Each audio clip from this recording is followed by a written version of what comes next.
The Greg Kelly Show. Oh, let's see. Everybody's talking about what we knew about all the way back in 2019. Joe Biden, too old, too cloudy in the head to be president. If they lied about that, for how long? 5 years. 5 years they told us those lies. Now, we were telling the truth, but everybody else lying. And guess what kind of carries the day? The lies. Everybody shocked the other night. We weren't. We saw it. What else have they been lying to us about? Everything. Basically everything. From COVID, where it came from, to Trump, especially Trump. Right? You know what we need to have a wave of? Now we're having a wave of honest reporting about Joe Biden's limitations, extensive limitations. How about a wave of honest reporting about Donald Trump's agenda, which is not crazy, which is not extreme, which is not far right wing, whatever that is. It is American. It is standard. In so many ways, it's standard. It's beautiful. It's direct. It's simple. And I think every American, if they really thought about it, if they weren't being lied to, they could embrace it. They could actually relax and embrace it. Stormy Daniels has received death threats. Shut up. No, you haven't. People made fun of you on Facebook, all right? People made fun of you on Twitter. There's a big difference. Death threats, you call the cops, they'll send somebody over there. Other than that, you're fine, okay? You're fine. Have we heard about the arrest of the person who had a plot against Stormy Daniels? No, because nobody did. And I think we also have to kind of put it out there that most killers don't notify their victim. I'm talking about genuine killers, right? People who really want to kill somebody. I mean, what group? Who does that? Hitmen. Do hitmen ever send a notice, send an email first? I'm going to kill you tomorrow. No, they just do it. They just take care of business and it's over with. I don't like that. I wish they wouldn't do that. I don't know how they live with themselves. But so almost invariably, if you threaten somebody on Facebook, nothing's going to happen. They don't really intend to do anything. Nevertheless, it's against the law and it shouldn't happen.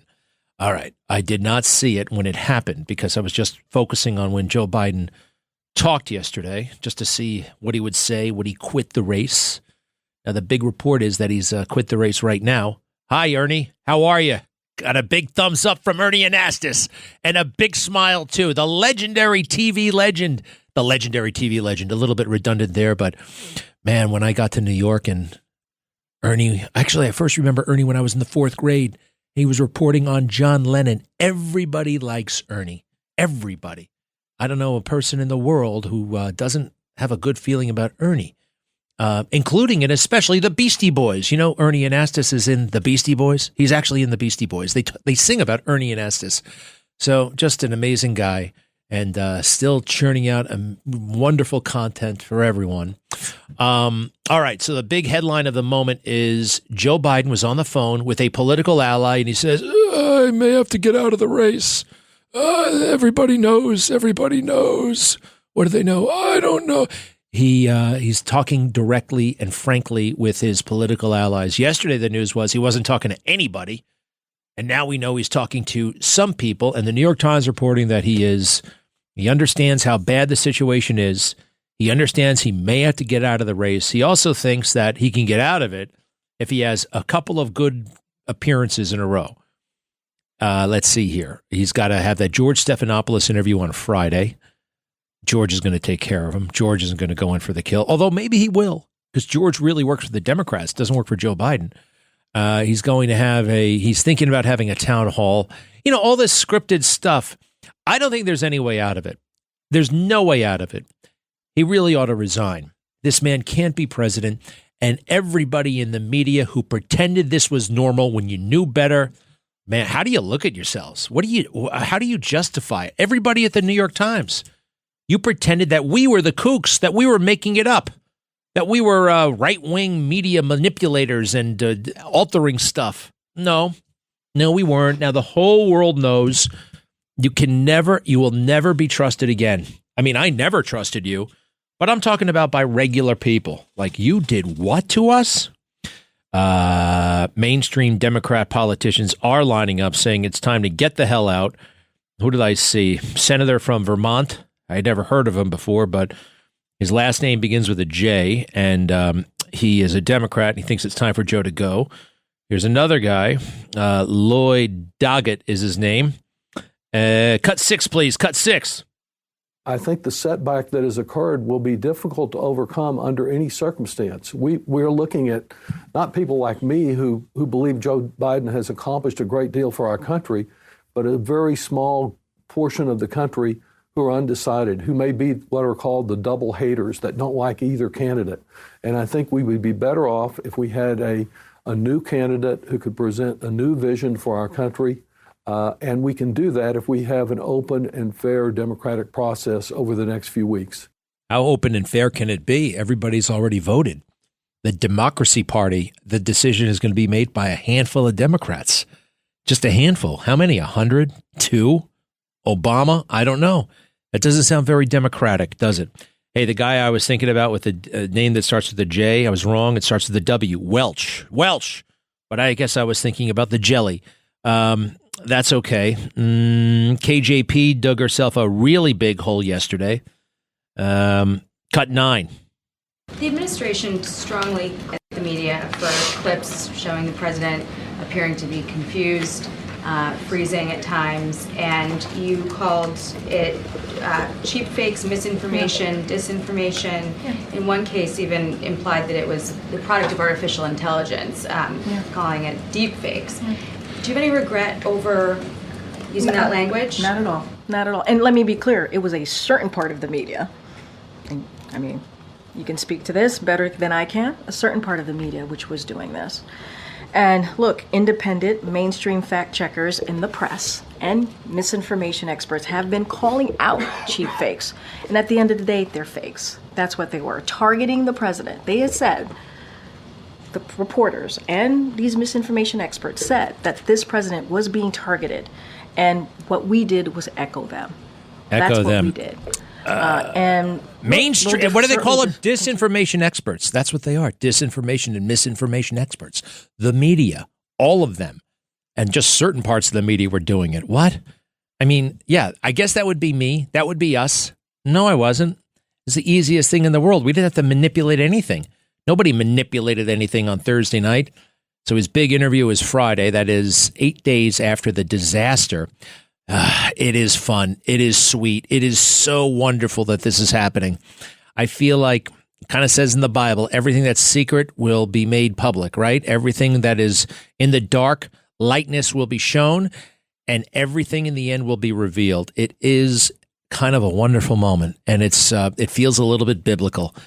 You know, who knew? Who knew that just 10 minutes of Joe Biden on the stage would turn everything around? And I mean everything. It is great. It is great. Here's a moment where I realized the debate was over.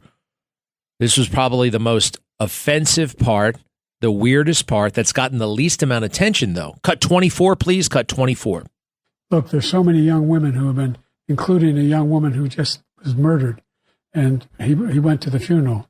The idea that she was murdered by an immigrant coming in, they talk about that. But here's the deal: there's a lot of young women are being raped by their in-laws, by their spouses, brothers and sisters. It's just ridiculous, and they can do nothing about it. And they try to arrest them when they cross state lines. Thank you.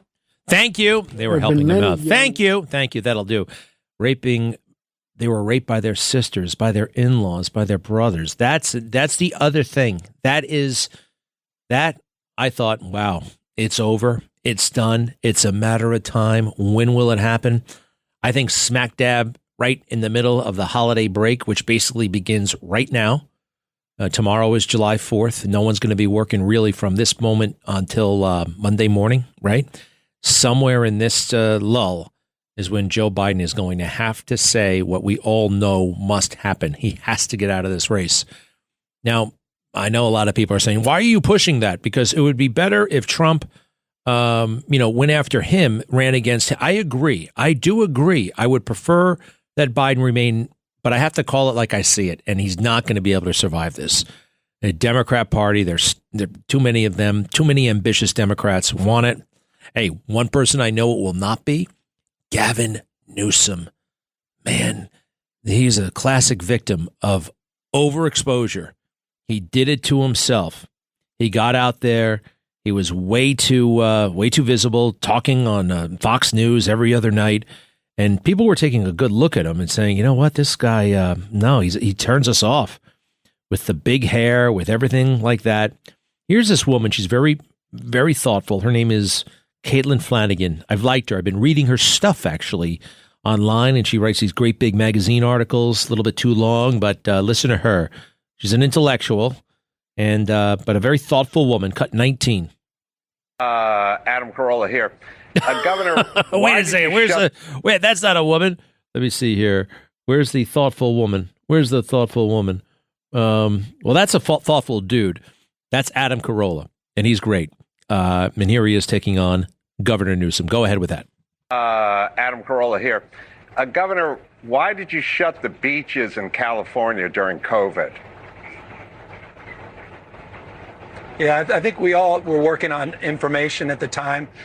We had no basis of deeply understanding the virus. I think they did the same thing. So you didn't know anything, so why'd you shut the beaches? States like Florida. If you didn't know anything, why'd you shut the beaches? Well, we didn't know. Yeah, because people were concerned early in the pandemic. Information was coming out as it relates to how it was transferred, the disease, and people were cautious, trying to keep people alive. And I should say this, so Adam, you didn't let them go in the sunshine and get vitamin California D outperformed. and exercise, so you shut the beaches. Okay. And you arrested a guy who was paddleboarding in the bay. On health, wealth, and... Yeah, any science good behind to see that? Adam, and, any science we're at all all geniuses behind shutting in hindsight. outdoor dining? Why'd you shut down outdoor dining? Go ahead, Governor. It's good to see Adam. Based on science, look, you didn't at the end have. Of the day, the debate tonight. It's not a debate. You shut I'm down looking outdoor forward to the dining. debate, You canceled compare and businesses. contrast Had tonight. nothing to do with science. All right, let him finish. People, all right, go ahead. There you go. All this happened in the. All right. Now, did you turn it off? All right. Good stuff. Adam Carolla. Adam Carolla, who used to be on The Man Show with Jimmy Kimmel. Good stuff there. Gavin, let's see here. I want to listen to him. This is cut 20, please. Cut 20. Here he is. Look, he's got more baggage than Hunter Biden. Cut 20. Thank you all for coming here in short notice. Want to make it clear that everything you've heard and read is true. And I am deeply sorry about that. I've hurt someone I care deeply about, Alex Turk, his friends and family. And that is something that I have to live with and something that I am deeply sorry for. I am also sorry that I've let the people of San Francisco down. They expect a lot of their mayor, and my personal lapse of judgment aside, I am committed to restoring their trust and confidence, and will work very hard in the upcoming months to make sure that the business of running the city is framed appropriately. I also want to extend a personal apology to everyone in our administration, to my staff that I just met with, to my friends and my family members. I am deeply sorry. Well, it's one thing if you're a politician and you fool around, behind your wife's back with a woman, with a single lady, right? That's one thing. It's bad enough, right? Not good. But if you're the single politician, and he was single at the time, fooling around with a man's wife, what do they say? You never do that. You never mess around with another man's wife, right? That's violating all kinds of codes. And his best friend, and he was drunk. How can you be the mayor of a city and you're drunk all the time and popping pills? Not only that, he's a rich kid, and everything he's accomplished, quote unquote accomplished, has been facilitated by the Getty family. Yeah, Getty Oil, Getty Gas. Remember that? Do they have Getty stations anymore? But they used to be really, really big. And John Paul Getty and the rest, they have all kinds of money, and they basically adopted him. And they have fueled everything, including this his winery business. He has a winery, some sort of vineyard somewhere. Well, they bought it for him. All he has had is ambition, big hair, big teeth. He's the kind of guy who watches the movie The Candidate and thinks, I could be that guy. The center of attention. That looks like totally missing the point of the movie. That politics in the late 20th century, now the 21st century, is shallow and empty. It's not about ideas. It's about, well, until now, until Trump, make America great again. That's an idea.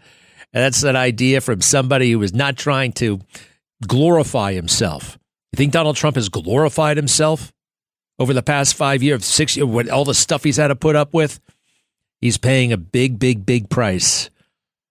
But that's what they all want. They want what Trump has. Fame, power, money for its own sake. That's it. Not to get anything done. How can you elect a guy like that? How can you? I don't think so. And there's never been any kind of, nobody even knows about that. It was local news in San Francisco. So I think he's out. And that brings us to a lot of other people. I'm going to skip them for now. That brings us to Michelle. As I've been saying for a long time. Remember our friend Mark Halperin the other day? He threatened to hang up on me when I said, isn't it just possible that Joe Biden could crash and burn at this debate so badly that they'll switch out candidates and it could be Michelle Obama? I said, Greg, I'm going to hang up on you. If I say anything that's stupid again, well, just call me Nostradamus. But I don't think, well, she can actually do it. She could do it. But she's even more beatable than Biden. You want to hear this? I'll be right back with Michelle praising that well-known humanitarian Harvey Weinstein. Greg Kelly.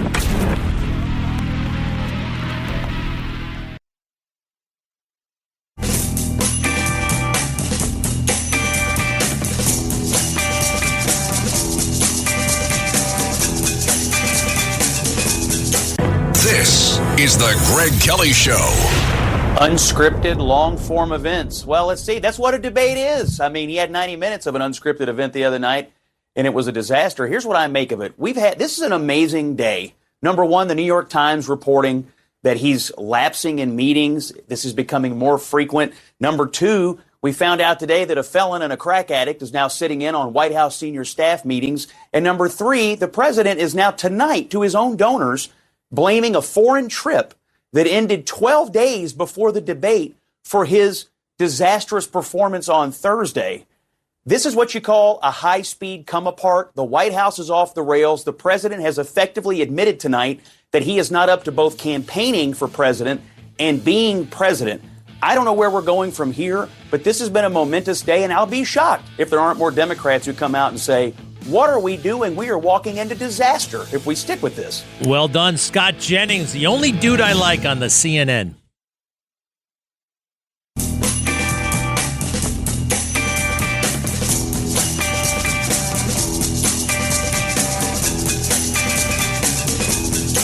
You're listening to the Greg Kelly Show. I want to start by thanking Harvey Weinstein for organizing this amazing day.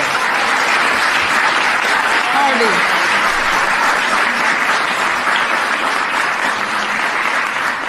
This is possible because of Harvey. He is a wonderful human being, a good friend, and just a powerhouse. And the fact that he and his team took the time to make this happen for all of you should say something not about me or about this place, but about you. All right, everybody, we are here because of you. So this is Michelle Obama in like 2013. Now, at this point, I had been hearing rumblings about Harvey Weinstein. I'm in New York. I wasn't running around with Oprah Winfrey and Democrats. I was just, I would hear from the occasional person in my life. I knew a model or two, and they said, oh, yeah, watch out for Harvey. We got to watch out for him. He's a real creep. What? Really? Yeah. And they'd say this story and that story. I said, well, did anybody go to the police? No, not yet. They're afraid. Well, they shouldn't be afraid. If they got something to say, they got to say it. But, this is the kind of person you keep away from the White House. You keep away from the unless, of course, well, they knew it and they didn't care. Just before Harvey Weinstein went down, when did he go down? It was the fall of 2017. You know what happened in the summer of 2017? Malia and Sasha Obama, both of them, had internships. The little Obama girls, they had internships at Weinstein Productions, at the Weinstein Company. That's like these girls could go anywhere, and they chose to go to the Weinstein Company, where the guy had a reputation for going after young girls and maybe or maybe not putting them into the movies. I wonder what that's all about. All right, up to the minute, what we are being told, of course we can't believe anything these days, that Pelosi, Schumer, and Clyburn were just on the phone with Joe. Don't know what was said. Let's see here.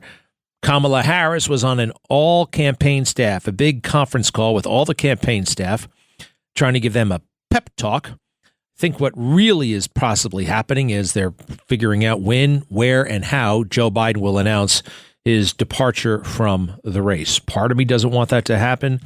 Part of me recognizes it must happen for the safety of our country. If you don't think, and it sounds simplistic, but President Xi and Putin and the rest, they know that our team, our executive branch, is too busy covering up for Joe Biden. And we can't do, believe it or not, we can't do too many things at once. You wouldn't be able to handle an invasion of Taiwan with Joe in the condition he's in.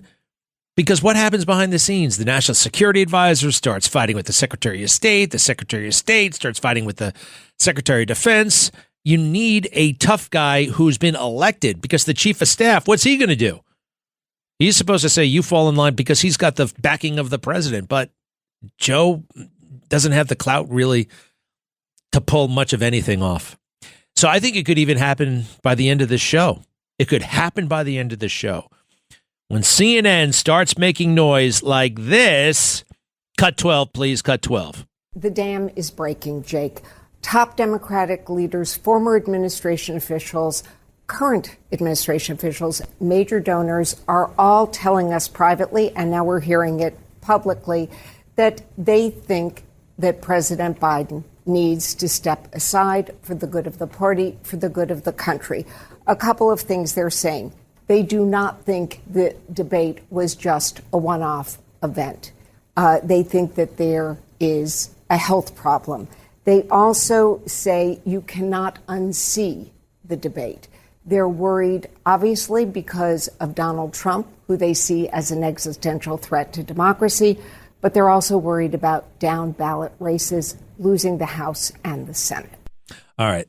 Again, this existential threat stuff. The same media that told us that Joe Biden was normal is telling us that Donald Trump is abnormal and poses an existential threat to democracy. Because that's every bit as much a lie as what they've been saying about Joe Biden being healthy and with it and ready and up for the job. So we're going to have to, and we're going to do it by name. We're going to do it methodically. Those who are responsible for these lies. Now, you got big corporations, too. They're kind of hard to take on. But people who stand on the White House lawn every day, like that Peter Alexander, who's got a stick up as you-know-what, will just stand there and look like a male mannequin. As long as he gets to be on TV, he'll say whatever the bosses want. Same goes for Kristen Welker, Norah O'Donnell. Who are the other White House correspondents? You used to know who they were. Yeah, all those people standing on the front lawn with suits. The only exception, of course, Peter Doocy. Is Heinrich, is that her name? The sidekick Heinrich. She's just as bad as the rest. New York Times executive editor blasts D.C. reporters for roles in Biden cover-up. Simply astounding. Former New York Times executive editor Jill Abramson blasted journalists in Washington, D.C. for failing to hold power accountable and participating in a massive cover-up with the White House to shield President Biden's decline. It is our duty to poke through White House smokescreens and find out the truth, Abramson told Semaphore. Semaphore is like an elite media website. Now the elite media finally owning up to it, though. All right. The Biden White House clearly succeeded in a massive cover-up of the degree of the president's feebleness and his serious physical decline, which may be simply the result of old age. Shame on the White House press corps for not to have pierced the veil of secrecy surrounding the president, she continued, while conceding that it would be a super hard story to land with Democratic sourcing. You don't even need Democratic sourcing. Just sit there and watch TV. Still, the X-Times editor who worked at the left-leaning publication from 2011 to 2014 said she believes if enough reporters had pushed, the story was reportable. Imagine that. Oh, you can't. The truth is not reportable. What the hell kind of world is that? Abramson added that she worries too many journalists didn't try to get the story out of fear of being accused of helping elect Donald Trump. Quite frankly, they're not supposed to care, right? They're supposed to be neutral. The 81-year-old President Biden should still be held accountable for his obvious lapses of mental acuity, even if there are periods of lucidity, she declared. It is simply astounding for the entire country, including its most seasoned reporters, to be as shocked as everyone was by the ugly and painful reality of Biden's debate performance. Abramson also called it laughable and immoral for Democrats to blame the press now for overreacting to that reality. Biden, meanwhile, will host Democratic governors at the White House today, Wednesday, for an all-hands-on-deck meeting to address his failing candidacy and flailing candidacy, and will seek to shore up support with his party's leaders in Congress as well.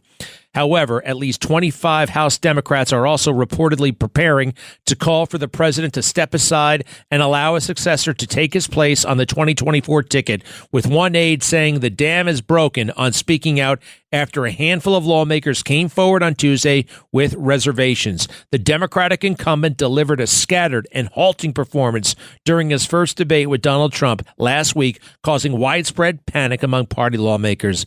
Blah, blah, blah, blah, blah, blah, blah. Press Secretary Karine Jean-Pierre said any reporting on Biden's dithering behavior was right-wing driven misinformation based on what she called cheap fake videos, straining credulity by implying the footage was deceptively altered. How dare that woman? How dare she? How dare she say that stuff about me? Because that's what they're talking about, right? This is unfairly, that's what we're called. I don't mind being called it, but we're not that. Make America Great Again is not right wing. It is straight down the center. It is about as mainstream as you can get. No sexualization of children. Let's have a border. I'd like to avoid wars if we can. Does that sound really terrible, Chris? Hello? Hello? Yes. Greg? Yes. Yeah, I'd like to ask you, who do you think has been running the country? Who do I think has been running the country? Who do I think's been running the country? I've been saying it for 3 years. 3 years. Well, you got Obama, you got Susan Rice, you got a bunch of people you never heard of. Ron Klain, Jeffrey Zients. You got all these characters. And one of the reasons why we're screwing everything up is because one person is not clearly in charge. Even Obama, they got to stay on the down low. And he jumps in and he jumps out. I can't believe it. I just can't believe it happened in America. Who do you think, Chris? Exactly, you said. I was writing about this before he was even nominated. You remember that you played that tape when he's talking about the fraud when Biden was? You played a tape. Widespread, yeah. Joe Biden had established the biggest voter fraud operation in American history. Yep, it was a tell. He admitted it. He said the quiet part out loud, right? Well, I think that it was. I don't know if you played the entire tape or not. I heard it when you had it on the radio. But there was a time when Joe Biden was speaking to an audience that we never saw. It was finished. He turned away from the podium. He was going out, and he turned back, and he said, veterans and retired law enforcement are problematic. Are problematic? I don't remember that. Well, I do have this, though, when he said that they were bastards. He said military were bad. Let me see. Where is this thing? First, we have Donald Trump slamming Biden for saying that. And then I think I have Biden actually. Listen to this. Cut 23, please. Cut 23.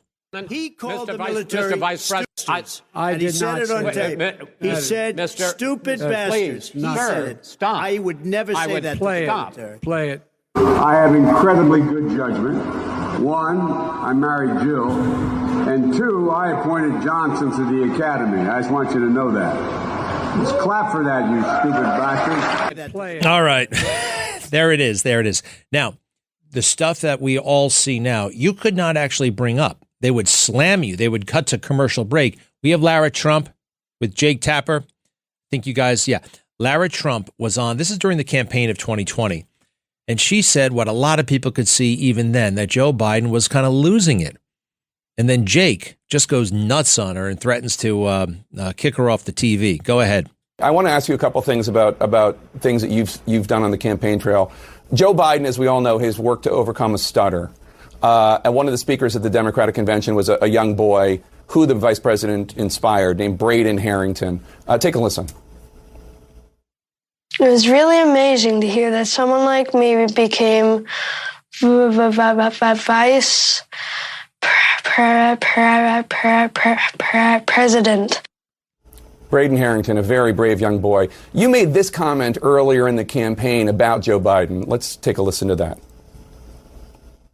Every time he comes on stage or they turn to him, I'm like, Joe, can you get it out? Let's get the words out, Joe. You kind of feel bad for him.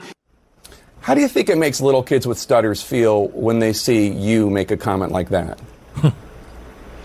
First and foremost, I had no idea that Joe Biden ever suffered from a stutter. I think what we see on stage with Joe Biden, Jake, is very clearly a cognitive decline. Okay. That's what I'm referring to. It makes me uncomfortable You are to no watch somebody on stage That's so amazing. It's so amazing to me that try and figure out an answer. A cognitive decline. Well, when you're trying to tell me that what I was suggesting was I think that you were mocking his stutter. Yeah, I think you were mocking his stutter, and I think you have absolutely no standing to diagnose somebody's cognitive decline. I would think that somebody in the Trump family would be more sensitive. If only you guys took this seriously. How dare this guy? What, you have to be a neurosurgeon to use the word cognitive? We all saw it. Fascinating, right? Fascinating, trying to shut her down for speaking the truth. And that same twit gets to moderate the debate. And now, oh, by the way, he's chastising people. Oh, they should have talked about this sooner. Look at what you did, pal. Look at what you did. All right, let's do, I'm going to take a quick break. Be right back. Greg Kelly.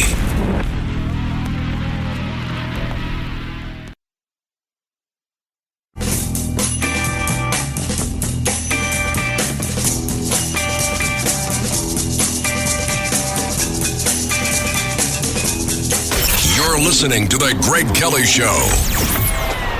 Watch me. Watch me. Remember that? When we said, hey, are you too old? Watch me. Ooh, even that was creepy. Watch me. All right, so KJP, the worst liar in the world, is at the White House podium right now with that freaky haircut she's got. And look, everybody's kind of waiting. It's all but inevitable now. Are we ready to go? Let's listen to this individual at the White House right now. So I want to begin by sharing that Biden-Harris administration is announcing a significant new security assistance package for Ukraine as the United States continues to support Ukraine's defense against Russia's invasion. Anything else we can do for you, Ukraine? Is the seventh security assistance package that President Biden has authorized. How about one for the South Bronx? Signed the National Security Supplemental in April. What about one for Chicago? What about their security? Air defense systems, ammunition for high mobility artillery. What about for Walgreens? They just shut down 3,000 Walgreens because of shoplifting. That are being drawn down from U.S. stocks using presidential drawdown authorities. It also includes new funding that the Department of Defense will use to purchase interceptors for Patriot and NASAM air defense systems to help Ukraine defend its troops and its cities against Russia's aerial attacks. Didn't we give them that stuff already? It's like the first thing we gave them. In helping Ukraine defend their territory against Russia's advances. You know what I'm looking at right here? I got videos of Ukraine nightclubs, Kyiv nightclubs. You know who played the guitar at a Kyiv nightclub? Tony Blinken. He, no kidding, played a guitar over there in the middle of a quote-unquote war. Kyiv has been a failure. What? And as President Biden has been clear, we are committed to continuing to stand with Ukraine until they prevail against Russian aggression. What if they don't? So I want to share a bit of additional updates before for all of you before we start. I know some of you have been trying to confirm some of this information I'm about to share, so I'll do it right now. At the podium, the president has connected with Leader Jeffries, Senate Majority Leader Schumer, Representative Clyburn, former Speaker Pelosi, and Senator Coons. And today, President Biden taped 2 Black radio interviews that will air tomorrow morning. What the hell's Black radio? Earl Ingram on Civic Media Network, which airs across Wisconsin, and one with Andrea Lawful Sanders on WURD's The Source in Philadelphia. And as Governor Walz of Minnesota announced today, the president will meet with more than 20 Democratic Democratic governors. Now, as you know, these governors are some of our closest partners when it comes to creating jobs, building new roads and building bridges and so much more. And so the president certainly looks forward to meeting with them. And with that, not about roads and bridges. To take your questions. All right, here we go. Let's see what happens. Last night at the fundraiser, the president blamed jet lag for his debate performance, but he was back stateside for well over a week. So does he really need more than a week and a half to recover from traveling in Europe? And is that really what he thinks caused his poor debate performance? So, yeah, just a couple of things. And I do appreciate the question because the president has certainly spoken to this many times about the debate. And so he had an opportunity to do that in front of supporters. And he lied to them. He did that. He talked about, he owned that the debate was not his best night. And he said himself, it's not an excuse, but it's an explanation. I was standing here yesterday and many people were asking why and what's the explanation. And that's what you heard from him. Look, the two, I think, in addition to the two major trips, he was also continued to do his presidential duties. He worked late in doing that. He's and he also prepared for the debate. Right. And on top of that, there was obviously the jet lag, as you just asked he was about. back for 12. All right, forget it. I'm tired of being lied to. Okay, no more. No more. He's just let me know when he's resigning. Okay, and you get fired, KJP, Karine. Send you back to, she's actually one of us. She's a New Yorker, by the way. Hello, John. What's going on? Hey, great job with this coverage, Greg. You're one of the only few people on radio or TV pointing out that this is all kabuki theater and this has all been planned. Everybody acting like this just came out of nowhere is really absolutely disgusting. And I don't think the problem is Joe Biden. We have to get out the point that Joe Biden really hasn't been running this country. So any Democrat you elect, it's going to be the same exact result. Thank you, Greg. Have a great day. All right, man. See you later. Let's see. Gil, hello. Thanks. Thank you, Greg. I share your preference that Biden remain on board because he compares so well. That is to say, Trump compares so well against him for the general election. But the longer he stays, the greater jeopardy for our country. And I'm also concerned that whoever it is that replaces Biden will generate a lot of enthusiasm among Democrats and make the election that much more difficult to win. Well, I think one way that President Trump can combat that is to select a really solid vice president. And there are so many good ones in the Republican Party. I was also wondering what you might think of Tulsi Gabbard. I think that she's pretty interesting, although choosing her as a vice president would generate, I think, a lot of resentment against conservative Republican on the part of Republicans who served faithfully and put in the hard work just to have an outsider to get the vice presidential slot. Yeah, I think that's where I would be, too. Tulsi Gabbard is... Look, she's impressive in some respects. She's attractive. She's in good shape, military veteran, and she speaks pretty boldly about pointless foreign wars and overdoing it in terms of Ukraine and stuff like that. I don't know what her views are on pretty much anything else, all right? All I see is that she's got dark hair and she's got that little silver streak of hair, and she has this hypnotic way of saying aloha, but, I think she was, 2 terms in the House of Representatives? Not enough accomplishment. Not sufficient for the vice presidency or the presidency yet. She's got to do some other stuff with her life, and she's still young. Economists warn that massive tax hikes could devastate your IRA and 401k as the stock market braces for impact. I'm Larry Kudlow, and I urge you to fortify your savings with physical gold with my friends at Priority Gold. To learn how gold and silver can help diversify your savings, please call 1-800-405-GOLD or just visit PriorityGold.com to get a free gold information guide. That's 1-800-405-GOLD.